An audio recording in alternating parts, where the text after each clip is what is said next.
Son las 8:07. Damos la bienvenida al jurista cuencano doctor Simón Valdivieso. Él fue juez de lo penal, fue director provincial del Consejo de la Judicatura, es columnista de diario El Telégrafo. Doctor Valdivieso, bienvenido.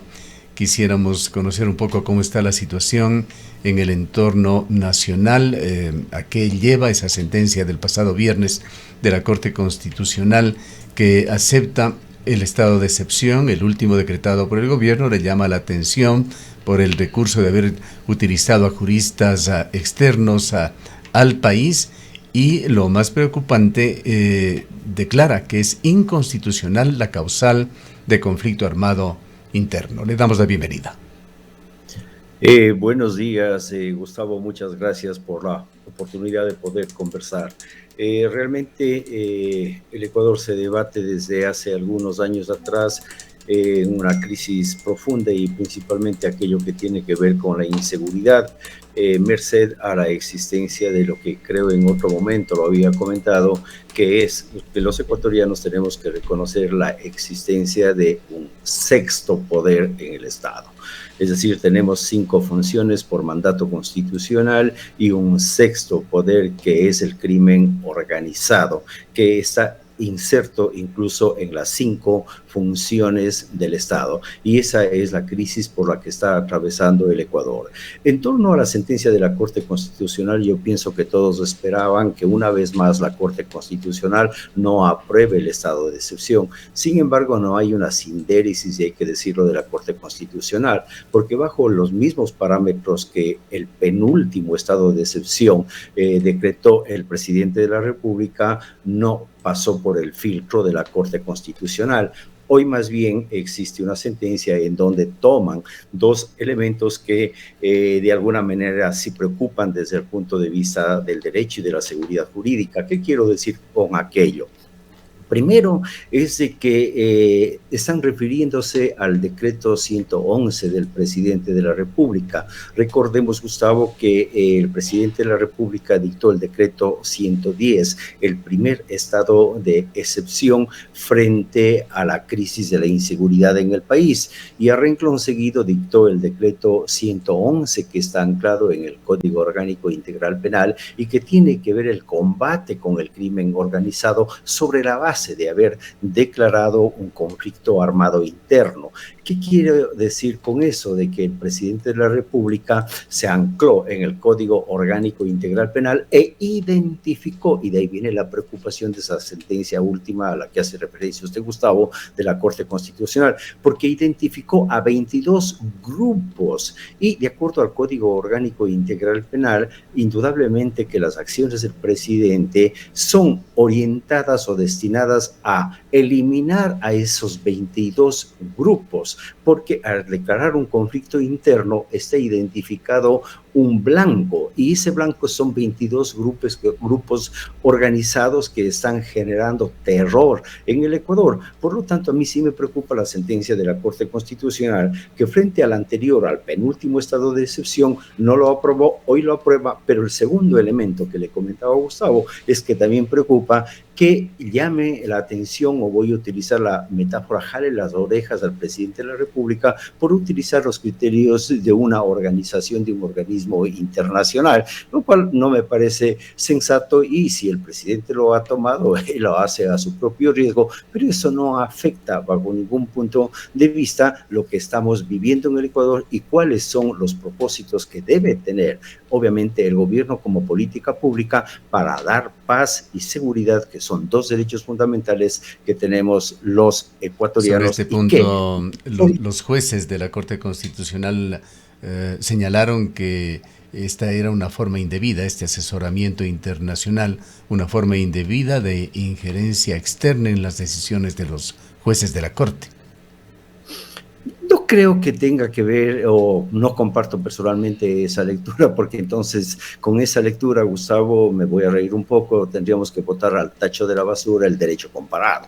Es decir, incluso la opinión de juristas del propio derecho, el derecho que se desarrolla en diferentes países y que nosotros, lastimosamente en el Ecuador, vivimos constantemente de ser importadores incluso de normas jurídicas extranjeras. Esa es la realidad del Ecuador, no somos nosotros generadores de nuestro propio derecho. Mire, la propia Constitución de Montecristi es una forma de neocolonialismo jurídico y todas las normas que se han desarrollado aquí a partir de la Constitución no son otra cosa y representan ese neocolonialismo jurídico. Entonces yo no le creo, no veo saludable ni tampoco creo que afecte en nada el hecho de que la Corte se pronuncie en ese sentido, porque sería desconocer incluso la propia Corte Constitucional cómo se ha ido forjando históricamente en base de ensayos y en base de propuestas y de lo que se ha desarrollado en otros países. Verbigracia,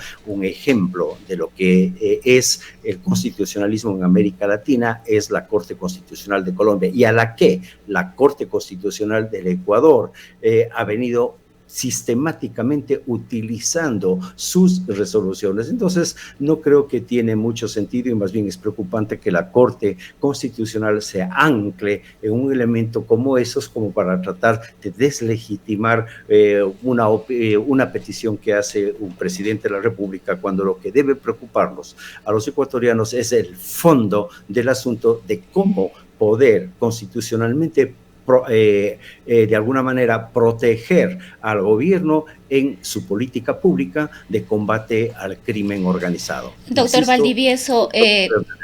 Valdivieso, muy buenos días. Justamente en este tema, quizás lo que preocupa, y ya eso va a varias reflexiones de parte de los ciudadanos, es que estamos de estado en excepción, de estado en excepción. Creo que ya hemos perdido la cuenta de cuántos estados de excepción hemos tenido para combatir a la inseguridad, y vemos que esta medida no da resultados. Tampoco hay un informe o se ha transparentado cuánto se ha invertido en el estado de excepción, qué se ha hecho en el estado de excepción, cuáles son los resultados de estos estados de excepción. Entonces, quizás únicamente nos quedamos en ese debate de si es o no es constitucional, y si es constitucional procede, si no es constitucional buscamos la manera de que lo sea por parte del gobierno nacional, pero como se manifiesta, como usted mismo dice, el fondo del asunto a la final no es ese.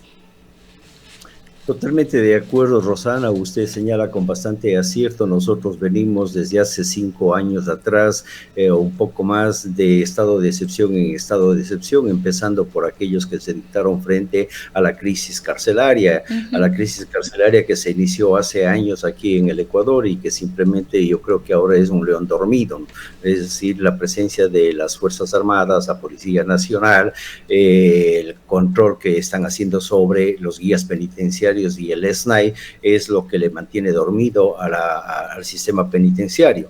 Pero los estados de excepción, usted no dice lo que creo quería decir y voy a decirlo yo. Los estados de excepción no han resuelto absolutamente nada, sino lo único que facilitan es la contratación pública. Así tiene que entenderse. Para eso están los estados de excepción. Y obviamente que en arca abierta el justo peca. ¿Eso qué quiere decir? Que no está bajo el control del juez de cuentas, que es la Contraloría, estos estados de excepción. Y yo creo que de alguna manera eso es lo que está sucediendo. Se dictan los estados de excepción en nombre de la seguridad, pero yo creo que son más que nada para facilitar la contratación pública, porque la contratación pública de alguna manera es engorrosa. Pero justamente esa contratación tampoco como decía hace un momento, se ha transparentado. No sabemos cuánto se ha gastado en los estados de excepción, qué se ha adquirido, qué se ha financiado, en qué se ha invertido. Nadie sabe, nunca se ha informado al respecto. Exactamente, eso es a lo que apuntamos, y de alguna manera los estados de excepción pueden convertirse en fuente de corrupción. Eso es lastimosamente lo que sucede en el Ecuador, pero que los estados de excepción permitan a los gobiernos o a los pueblos dormir, o en el caso del Ecuador, dormir un poco en paz, ya no con un ojo abierto y el otro cerrado. No, eso no es lo que sucede, y yo creo que he sido muy crítico en ese sentido, de que los estados de excepción, de alguna manera, facilitan la contratación pública, porque la contratación pública en el Ecuador es engorrosa, pero no han solucionado los problemas, no solucionaron la crisis penitenciaria, es decir, no resuelven nada los estados de excepción, sino son facilitadores, insisto, de la contratación pública, y tampoco existe una rendición de cuentas, que es lo que los ecuatorianos quisiéramos, que detrás o después de un estado de excepción salgan los voceros del gobierno y digan efectivamente esto sucedió, cuáles fueron los réditos de un estado de excepción que se aplicó para determinadas situaciones. Y para esto hace falta información objetiva, doctor Valdivieso. El día de hoy, Diario Expreso publica un artículo muy preocupante en el cual señala que los robos en la ciudad de Guayaquil supera a los de las 23 provincias de Ecuador en su total. Solamente la excepción sería la provincia del Guayas, que como tal, de hecho, tiene más robos que en Guayaquil. Un dato alarmante que corrobora esa sensación de inseguridad en esa ciudad, y hay otros sitios muy conflictivos del país. Entre ellos está Ponce Enríquez en estado de excepción. Azuay, por su parte, acumula 68 muertes violentas, que es un índice, un indicador también de esta situación en la que predomina el crimen y la violencia. El alcalde convocó al Consejo de Seguridad Ciudadana la semana pasada, el gobernador a las entidades del Ejecutivo relacionadas también con el tema. Pero ante la falta de estadísticas confiables, lo que se impone es la percepción, una estimación subjetiva de la situación. ¿Cuál es su percepción sobre el estado de situación en la que el país, nuestra región, provincia y ciudad se encuentran?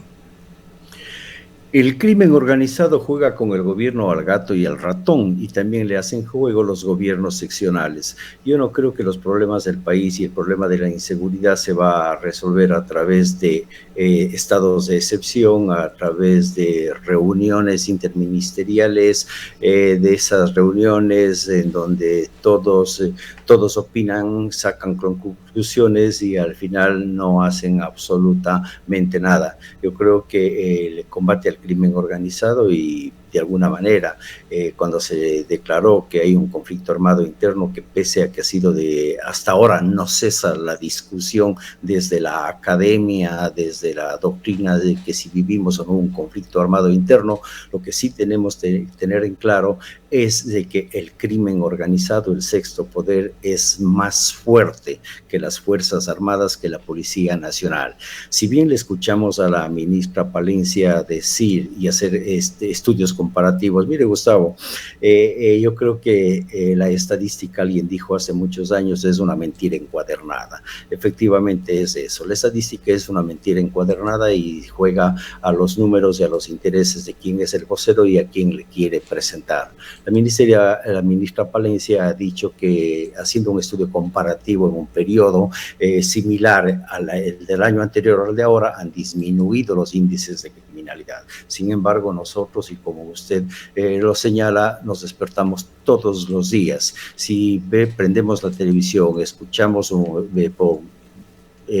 por un medio como el suyo, las redes sociales, etcétera, vemos que todos los días nos despertamos con crímenes, con delitos horrendos aquí en el Ecuador, es decir, se ha afincado la cultura del terror. Entonces, yo no sé si los números dicen la realidad o los números le juegan a los organismos que quieren mostrar su mejor cara, pero lo cierto es que el Ecuador está viviendo una crisis de violencia profunda. Si bien antes se enrostraba esto en las jugadas de fútbol con la cabeza de un recluso, que era una cuestión bien horrenda, hoy las cárceles no están mostrando esa imagen, pero la violencia está en las calles, está en el día a día, y no creo que el crimen organizado va a cesar en ese juego de el gato y el ratón con el gobierno. Ahora, doctor Doctor Valdivieso, pero además en las cárceles ahora se está mostrando otra violencia también,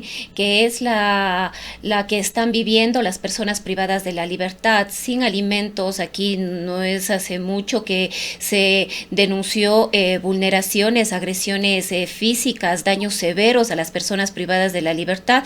En la ciudad de Guayaquil igual se hablaba incluso de violaciones a las personas privadas de la libertad. En estos hechos preocupantes de vulneración de derechos estaría involucrada la Policía Nacional, guardias penitenciarios, el ejército ecuatoriano, y esto se ha denunciado, pero hasta la fecha no hay una respuesta de... Sabemos, entenderíamos que se están llevando adelante las investigaciones, se pusieron las investigaciones ante la Fiscalía, pero no hay una respuesta y menos un control de estos hechos. Eso le va a pasar la factura a este gobierno y le va a pasar a la factura al gobierno anterior. Es decir, el tema de las cárceles es un tema que está empezando desde la óptica, desde la visión del activismo de los derechos humanos. Sin embargo, las condiciones no están dadas como para que esos casos sean judicializados. Será con el tiempo en donde los ecuatorianos nos despertemos y veamos esa realidad que se está viviendo. No es justificable que en nombre de la seguridad se vulneren derechos humanos. Nada justifica. Yo pienso que la privación de la libertad es una sanción, es una limitación de un derecho, pero no significa bajo ningún punto de vista que se pueden vulnerar otros derechos de las personas privadas de la libertad, por más violencia que se puede estar generando en esos espacios. El propio Código Orgánico Integral Penal hace referencia al derecho de los derechos, que es el derecho a la dignidad humana. Por lo tanto, el SNAI, el gobierno, las Fuerzas Armadas, la Policía Nacional, se entiende, personas capacitadas para poder enfrentarse a la violencia y no utilizar la violencia para contrarrestar a ella. Y yo creo que lo que está viviendo la cárcel en el Ecuador es un hecho que nosotros los ecuatorianos, cuando se activen otros procedimientos de defensa de los derechos humanos, podremos darnos cuenta qué ha pasado en estos años en donde ha habido la intervención en las cárceles. La violencia de las cárceles, el crimen organizado, no justifica el uso de la violencia por parte del Estado, de tal suerte que en la época de Guillermo Lasso, recuerden ustedes que las Fuerzas Armadas, la Policía Nacional, el sistema penitenciario fue blindado a través del dictado de leyes y reformas al Código Orgánico Integral Penal para el uso progresivo de la fuerza. Entonces yo creo que el marco jurídico está dado, pero lo que no existe son las acciones humanas de quienes están obligados a respetar los derechos humanos en el uso progresivo de la fuerza para neutralizar eventualmente los actos de violencia que pueden darse en las calles y en las cárceles del país. Doctor Valdivieso, hablemos en la parte final de este diálogo sobre la crisis del sistema judicial en Ecuador. Los casos Independencia, Purga, Metástasis han atomizado el prestigio y la confianza de los ecuatorianos en su sistema jurídico, en la administración de justicia concretamente. Cuenca no ha escapado a esto. El Colegio de Abogados de la provincia de La Suay ha excitado y ha llevado adelante una denuncia acusando de que en Cuenca se nombraron jueces a través de mecanismos con tráfico de influencias. Mientras tanto, avanza en el Consejo de la Judicatura otro polémico concurso, polémico porque genera una gran polvareda para nombrar jueces y notarios en el país. Es inédito, Gustavo, lo que usted acaba de señalar en el sistema de justicia en el Ecuador, y también forma parte del inicio de nuestra conversación cuando decíamos que hay que reconocer la existencia de 5 funciones y un sexto poder, es decir, el crimen organizado. Metástasis, Purga y Plaga, que son los 3 casos emblemáticos que la fiscal general del Estado, que se ha convertido en un referente este rato, no solamente en el Ecuador, en Latinoamérica, sino en el mundo, de lo que es el combate al crimen organizado a la delincuencia de cuello almidonado, de alguna manera puede decirse también, es evidente que esos 3 casos ponen de manifiesto la crisis profunda e inédita que vive el sistema de justicia en el Ecuador. Es decir, e incluso como usted señala, Cuenca no se ha escapado. Es decir, Cuenca también está en el ojo de la tormenta. Lo que hace años Cuenca en el mundo de la justicia era un referente intelectual y ético, lastimosamente por esas excepciones, por esas pocas, voy a utilizar una figura, manzanas podridas, han afeado la imagen de la función judicial en Cuenca y obviamente en el Ecuador. Yo creo que hay que apostarle a la generalidad de jueces y fiscales, porque ese es un sistema de justicia de que lo hacen con conocimiento y con ética, porque también la falta de conocimiento se convierte en una suerte de corrupción cuando la persona no está capacitada para desempeñar el cargo. Pero yo creo que estos 3 casos han evidenciado efectivamente, Gustavo, de que el sistema de justicia ha colapsado, y ahí tiene que ver mucho y bastante el Consejo de la Judicatura, un Consejo de la Judicatura eminentemente con un origen político y nada técnico, es decir, y que baila al son del vocal que se reparte el país, porque lastimosamente tenemos que decirlo, los vocales del Consejo de la Judicatura se reparten en las diferentes provincias y funcionan de esa manera. El Consejo de la Judicatura no es orgánico, y lo que está sucediendo, Gustavo, y es muy penoso, es la parte final que usted señaló con respecto a los concursos que se están realizando. Y yo voy a referirme a un hecho que es muy preocupante, es el número de participantes para optar por la Corte Nacional. Sin embargo, se ha reducido a un número significativo. Me parece que quedan 77 candidatos. Exactamente, pero lo preocupante es que ese ejército de aspirantes al llegar a la Corte Nacional no tienen un puntaje alto. Eso es lo que debe preocupar. Es decir, lo que debe preocuparnos a nosotros los ecuatorianos, sabiendo que la función judicial es la base de la democracia y que en la Corte Nacional se enrostra todo el sistema de justicia, así es como es lo de la Fiscalía General del Estado, es decir, toda la actividad de la fiscal, pese a que no esté institucionalizada, sino se ve en la figura de la fiscal general del Estado, la doctora Diana Salazar Méndez, las ejecutorias a través de estos 3 casos emblemáticos, y hay otros que obviamente los está investigando. Sin embargo, obviamente los ecuatorianos ponemos los ojos de la Administración de Justicia en la Corte Nacional, pero si el número de personas que son los que eventualmente van a optar por esos puestos vacantes en la Corte Nacional, y ese cambio que tiene que darse, es preocupante que no sean los mejor puntuados. Eso debe preocuparnos a nosotros para ver